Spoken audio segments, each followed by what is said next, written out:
সমুদ্র কখনো ঘুমায় না, একের পর এক ঢেউ তাকে বিরামহীন করে রাখে। ঠিক যেমন বাংলাদেশের কক্সবাজারের দীর্ঘতম সমুদ্র সৈকত আনন্দ উল্লাসে মাতিয়ে রাখে লাখো লাখো পর্যটকদের মন,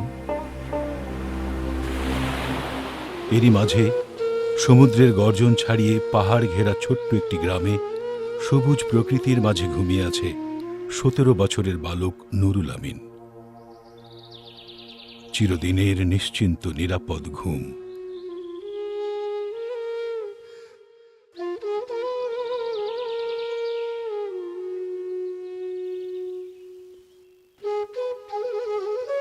ওনার উৎস ছিল শুধু আমার খালো একটা বৃদ্ধ, ওনার উৎস ছিল শুধু সে ছেলেটা। এই দুর্যোগের সময় উনি ওই কুসুমের আঘাত উনি ইন্তেকাল হয়েছে, ওনার জন্য আমি পড়েছি। আমার কাল তো ছেলেটা আমার পাতিদের জন্য আপনারা সবাই জান্নাতে যাওয়ার জন্য দোয়া করবেন। জীবন বড়ই অদ্ভুত, সময়ের কাছে তাকে হার মানতেই হয়। কত সংঘর্ষ, কত সংগ্রামী না করতে হয় সন্তানকে বড় করতে। পিতা, মাতা, ভাই, বোন, কত আবেগ, কত আশা, কত মায়া, সব শেষ হয়ে যায়, রয়ে যায় শুধু স্মৃতিটুকু।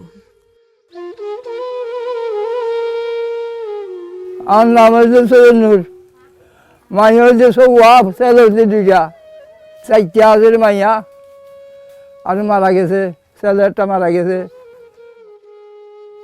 এবার আজিম ওর সালমা ভাত মারে আর পুয়ারে মারি হলে রে আমার মিলিকে না গুলি নয়, গুলি ইঞ্চি না পরে ওই গুলির গুস আমাইছে রে, হ্যাঁ গুস আমাইছে। আল্লাহ তার মতের টাইনে দিলে করতে। পিতার কাঁধে পুত্রের লাশ, এর চেয়ে ভারী বোধহয় কিছুই নেই। 2024-এর জুলাই বিপ্লবে ঝরে যায় এভাবেই নুরুল আমিনের মতো সংগ্রামী কিশোরের জীবন। 22 জুলাই আমার ভাই নুরুল আমিন আহত হয়েছিল মুরাদপুর, চট্টগ্রাম মুরাদপুরে আন্দোলনে যাওয়ার সময়। আন্দোলনের জন্য উনি হাসপাতাল ঢুকতে পারে নাই বইয়ের কারণে, উনি তো রক্তাক্ত হয়ে গেছে, লড়তে পারে নাই। আমার পরিবারের সদস্য আছে 6 জন, 6 বোন 2 ভাই। এখন আমার ভাই মৃত্যুবরণ করার পরে আমি একা হয়ে গেছি। এখন আমাদের চলার পথে বড় অসহায় পড়ে গেছি। আমরা এখানে মামলা করার জন্য গেছিলাম, বিচারটা মামলাটা নিয়ে নাই।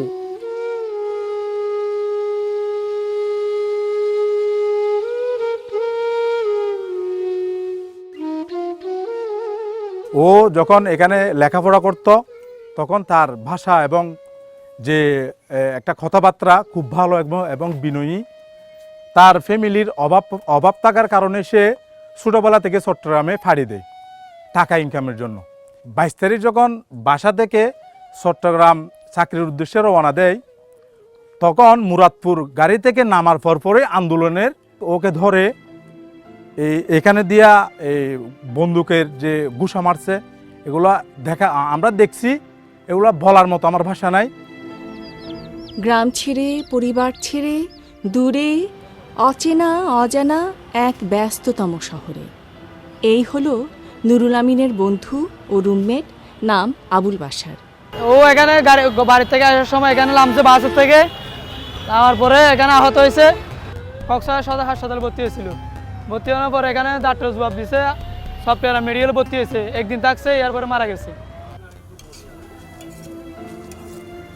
এই সেই খাবার হোটেল যেখানে কাজ করত নুরুল আমিন।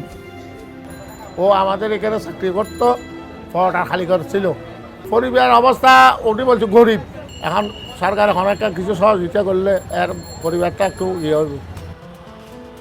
আর কখনো কাজ শেষে একসাথে খাবার ভাগ করে খাওয়া হবে না, এই অপেক্ষা চিরদিনের। রুমে বন্ধুর জায়গাটায় আজ নতুন কেউ ঠাঁই নিয়েছে। পৃথিবী কারো জন্য থেমে থাকে না।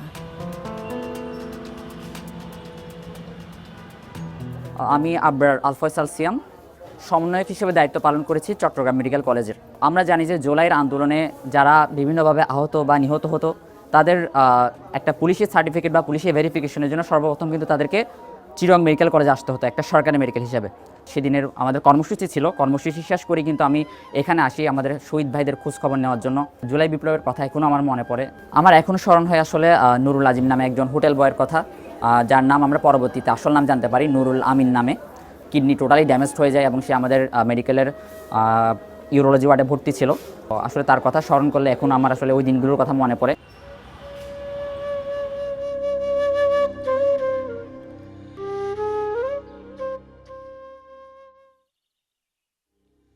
আমরা যে আমাদের যে সহযোদ্ধাগুলো হারিয়েছি, আমরা ভারাক্রান্ত হৃদয় নিয়ে আমরা তাদের পরিবারকে আমরা অনেক সান্ত্বনা দেওয়ার চেষ্টা করতেছি। আমরা আদৌ তাদেরকে সেই সান্ত্বনাটুকু দিতে পারতেছি না। তারা দেশের জন্য রক্ত দিয়েছে, তারা দেশের জন্য জীবন দিয়েছে।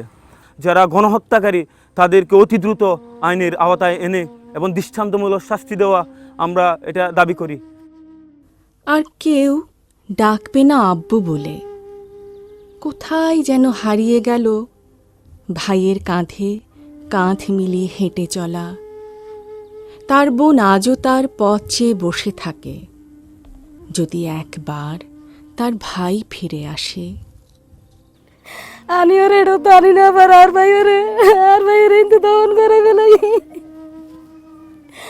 আর ভাই কত নেই তখন দিন ও বুয়া যার গিয়ে হইব দে দিন বুয়া না যারে না হইব যে যাইব যোগ ও বুয়া ঘর তো যার গিয়ে আল্লাহকে দোয়া করি আর ভাই এই ফাঁসুট গড়াই তার সাথে বিজে যাইব বললে মা মরণের পরে বেশি কষ্ট করে ফালি দে বুঝি ভাই বোনই নাই, বেশি কষ্ট করে ফালি আর বাবা অর্ধঙ্গ গরিব মানুষ কিছু আঙ্গরি না পারে আর স্বামী লই আইলে ফালি দে ভাই বোনই বেকিন রায় তাইলে বালিশ পুরি যার কে চোখের বানিয়ে ভাই আল্লাহ আর ওনারা তারা আর ভাইয়ের বিচার গান চাইন দে আর বাপ্পা যে নাকি চলি পারে ভাত আর আয়ের দু চাইন দে। এভাবেই জুলাই বিপ্লবে হারিয়ে গেল কক্সবাজারের ঈদগাহের নুরুল আমিনের জীবন আলো। শহীদ নুরুল আমিনের রক্ত ঋণে চিরজাগরুক থাকবে জুলাই বিপ্লব।